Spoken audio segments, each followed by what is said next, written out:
Hi, my name is Isobel. I'm an Aviation Security Analyst for Osprey Flight Solutions, and I'll be delivering this week's update. This week, the Osprey system has registered a total of 3,124 incidents, and since last Thursday, the analyst team has published 35 alerts, of which 9 were critical. On the 13th of January, Almaty Airport in Kazakhstan was reopened following a week-long closure prompted by violent unrest over socio-economic grievances. As seen in this Osprey Explore chart, the situation in Kazakhstan has calmed in recent days, and the Collective Security Treaty Organisation peacekeepers deployed to Kazakhstan have begun the process of withdrawing from the country. However, a state of emergency and associated overnight curfew remains in place. On the 11th of January, Germany issued a revised NOTAM prohibiting German aviation entities from conducting flights at all altitudes over the Tigray region of northern Ethiopian airspace.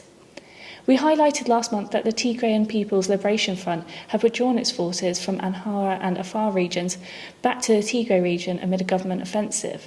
However, despite this, the potential for armed clashes in Tigray, Amhara and Afar regions between the TPLF, along with its aligned forces and the Ethiopian military as well as Eritrea remains.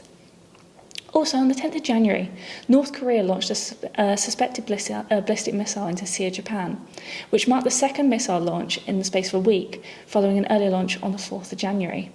Again, the launch occurred with no associated NOTAMs being issued in advance.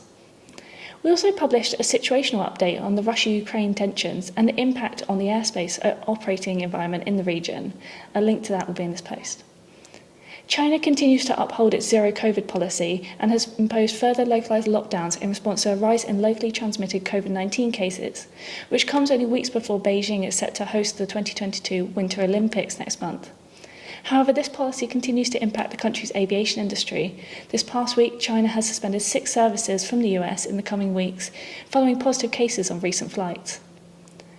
We have issued 2 alerts this week for concerning activity at airports in Mexico, including reports of organised criminal groups conducting so-called express kidnappings of arrivals at Mexico City International Airport, as well as reports of incidents involving corrupt immigration officials at Mexico City and Cancun airports. Examples of the corrupt activity include migrant smuggling and the illegal detention and bribery of passengers. Finally, and staying in Mexico, at Merida Airport, National Guard personnel seized a Bengal tiger cub from the airport's parcel area. The cub was being sent illegally to Mexico City, and an investigation has been launched to find the sender of this cute cargo. Thank you for listening to this week's update. Please join again for next week's update.